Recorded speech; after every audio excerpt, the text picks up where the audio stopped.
ఇక్కడ క్వశ్చన్ ఏమన్నాడు, 7 పరిశీలనల అంకగణిత మధ్యమం 32 ఆ దత్తాంశమునకు ఒక రాశి 48ని కూడి మరొక రాశి 34ను తీసివేయగా ఏర్పడిన నూతన దత్తాంశం యొక్క అంకగణిత మధ్యమం అన్నాడు. సో ఇప్పుడు మనకు అంకగణిత మధ్యమం ఫార్ములా తెలుసు. ఏంటది? అంకగణిత మధ్యమం ఈజ్ఈక్వల్ పౌనపున్యాల మొత్తం బై పౌనపున్యాల సంఖ్య. ఇప్పుడు అంకగణిత మధ్యమం మనకి ఎంత ఇచ్చిండ్రు? 32. దట్ ఈజ్ఈక్వల్ పౌనపున్యాల మొత్తం మనకి ఇవ్వలేదు. సో పౌనపున్యాల మొత్తం అలాగే రాసి బై పౌనపున్యాల సంఖ్య 7 అని ఇచ్చిండు బై 7. దీని నుంచి పౌనపున్యాల మొత్తం మనకు కనుక్కోవచ్చు. అప్పుడు ఏమవుతుంది? ఈ 7 ఇటు పోతే 32 × 7 దట్ ఈజ్ ఈక్వల్ 224. పౌనపున్యాల మొత్తం వచ్చేసి మనకు 224.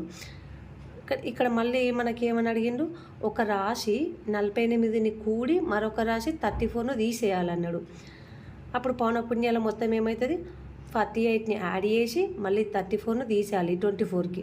అప్పుడు ఏమవుతుంది? అప్పుడు సమ్ము 238 అవుతుంది. అప్పుడు ఏమన్నాడు?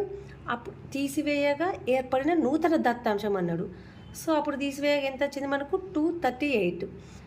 సో అప్పుడు నూతన అంకగణిత మధ్యమం ఏమవుతుంది? 238/7 that is equal 34. So option 1 is correct. Please subscribe my channel.